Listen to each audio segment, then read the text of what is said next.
அவருடைய டார்கெட் என்ன தெரியுமா? டார்கெட்னா என்ன? இலக்கு, குறிக்கோள் அப்படின்னா என்ன?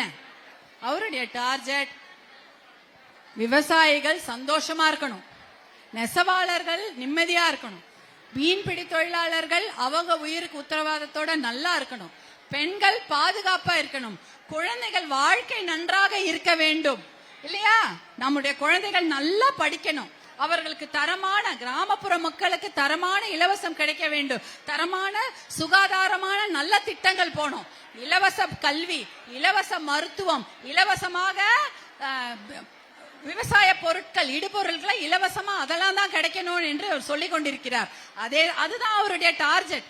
உங்க முகத்துல என்னைக்கும் சிரிப்பு இருக்கணும். நீங்க காலையில வந்தீங்கல்ல, பூ வாங்கி தலையில வச்சுக்கிட்டீங்களா, வளையல் போட்டுக்கிட்டீங்களா, இன்னைக்கு சந்தோஷமா என்னை பார்த்து சிரிக்கிறீங்க. இதே சிரிப்பு என்றைக்கும் உங்கள் முகங்களில் நிலைக்க வேண்டும் என்பதுதான் மருத்துவர் அன்புமணியின் டார்கெட். அதுதான் அவருடைய இலக்கு. ஆனா இந்த அரசாங்கம் என்ன டார்கெட் வச்சிருக்கு தெரியுமா? என்ன டார்கெட் நினைக்கிறீங்க? இந்த அரசாங்கம் இந்த பொங்கலுக்கு அவர்கள் வைத்திருக்கும் டார்கெட் 50 கோடி ரூபாய்க்கு ஒயின் ஷாப்பிலும் சரக்கும் டாஸ்மாக் விற்கணும் தான் டார்கெட்டா வச்சிருக்காங்க. ஏனென்றால் போன வருடம் 30 கோடிக்கு தான் இந்த மாவட்டத்துல நம்ம மக்கள் குடிச்சிருக்கிறாங்க.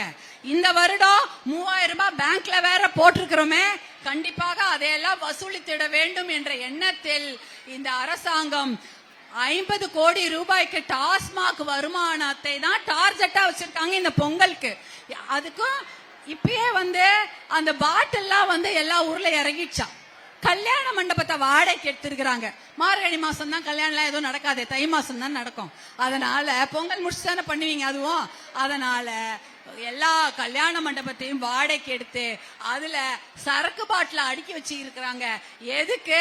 இந்த வருட பொங்கலுக்கு 30 கோடி ரூபாய் பத்தாது, இந்த மாவட்டத்துல ஒரு 50 கோடியா குடிக்கட்டும் என்ற ஒரு எண்ணத்தில், கெட்ட எண்ணம். அது என்ன விஷ தண்ணி, அதையா நம்ம குழந்தைங்களுக்கு கொடுக்கறது? அதுதான் அவங்க டார்கெட்டா வச்சிருக்காங்க. இன்னொரு விஷயம் பாத்தீங்கன்னா, திருவள்ளுவர் தினத்தன்னைக்கு நம்ம ஆண் மக்கள் யாரும் குடிக்கிறது இல்லையாம்மா?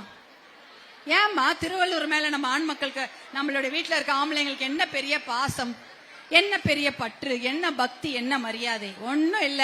அன்னைக்கு திருவள்ளுவர் தினத்தன்னைக்கு டாஸ்மாக் கடையெல்லாம் மூடிடுவாங்க, அரசு விடுமுறை. அதனாலதான் போய் குடிக்கிறது இல்ல. ஆனா சந்த கடையில எல்லாம் குடிச்சிடுவாங்க. அரசாங்கத்துக்கு தெரியும், டாஸ்மாக் மூலமா 20-30 கோடி சம்பாதிக்கலாம், சந்த கடை மூலமாக இன்னும் ஒரு 10-20 கோடி சம்பாதிக்கலாம். அது கணக்குல வராத பணம், அது முதலாளிகளுக்கு போயிடும். அதனால அரசாங்கங்கள் அதை தான் திறந்து விடுறாங்க. இதுதான் நடக்கக்கூடிய விஷயம். அதனால நீங்க எல்லாம் ஞாபகம் வைத்துக் கொள்ளுங்கள், இந்த தேர்தலில் உங்களுடைய தலையெழுத்தை, உங்கள் பிள்ளைகளின் தலையெழுத்தை நீங்க தான் நிர்ணயம் செய்கிறீங்க. எல்லா தப்பையும் பண்ணிட்டு 1000, 2000, 3000 இன்னும் என்ன வேணாலும் கொடுப்பாங்க. அதையெல்லாம் கொடுத்து உங்களை ஏமாற்ற பாக்குறாங்க.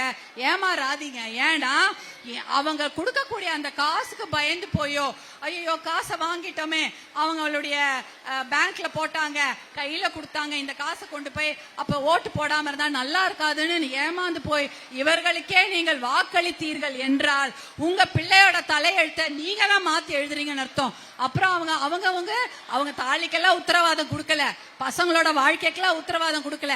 கள்ளசாராய சாவுக்கு 10 லட்சம் ரூபாய் கொடுக்கற மாதிரி காசை கொடுத்துருவாங்க. அந்த 10 லட்சம் வச்சுக்கிட்டு இறந்து போன குழந்தைகளையோ இறந்து போன பெரியவங்களை மீட்டிட முடியுமா? சொல்லுங்க. முடியாது. எதுவுமே இல்ல.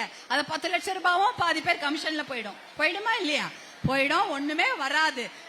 அதுதான் அவங்க பண்ணுவாங்க. காசை கொடுத்து வாயை அடைக்கலாம் என்ற ஒரு திட்டத்தை தவிர வேற எந்த நல்ல திட்டமும் இவர்களிடம் இல்லை. இதெல்லாம் நீங்க ஞாபகம் வச்சுக்கீங்க.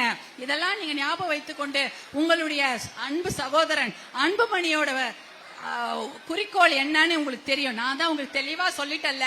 தமிழ்நாட்டை விட்டு போதை பழக்கம், தமிழ்நாட்டை விட்டு மது பழக்கம், தமிழ்நாட்டை விட்டு சாராய பழக்கத்தை ஒழிப்பேன் என்பதுதான் அவருடைய ஒரே குறிக்கோள். அதை விட என்னுடைய சகோதரிகள் உங்களுடைய முகங்களில் நிரந்தரமாக சிரிப்பும் மகிழ்ச்சியும் இருக்க வேண்டும் என்பதுதான் மருத்துவர் அன்புமணியின் ஒரே குறிக்கோள். அதற்காக தான் அவர் இவ்வளவு தூரம் பாடுபட்டு கொண்டிருக்கிறார். நானும் உங்களோட தான் இருக்கேன், நீங்களும் எங்களோட இருப்பீங்க என்ற நம்பிக்கையோட உங்களிடலாம் கேட்டுக்கிற ஒரே விஷயம், இந்த தேர்தல்ல இவர்களுக்கு காசை வாங்கிட்டு ஓட்டு போடுறதோ அவங்க அது என்ற அந்த எண்ணத்தையே மறந்துருங்க. உங்களுக்கு உங்க அண்ணா அன்புமணி மட்டும்தான் என்னைக்கோ துணை இருப்பாரு. அவருக்கு நீங்க இன்றைக்கும் துணையாக இருங்கள் என்று உங்களை அன்போடு கேட்டுக்கொள்கிறேன். சரியாம்மா? அது சரிங்களா? நன்றி நன்றிம்மா, ரொம்ப சந்தோஷம். நான் சொன்னதை புரிஞ்சுக்கிட்டு கரெக்டா அந்த சமயம் நீங்க எனக்கு சிரிச்சுக்கிட்டே எல்லாரும் பதில் சொல்றீங்க. எனக்கு ரொம்ப ரொம்ப ரொம்ப மகிழ்ச்சியாக இருக்கிறது. ஏன்னா நான் சொன்னது போய் உங்களுக்கு சேர்றது மட்டும் இல்ல, உங்க ஊர்லயும் சேரணும்.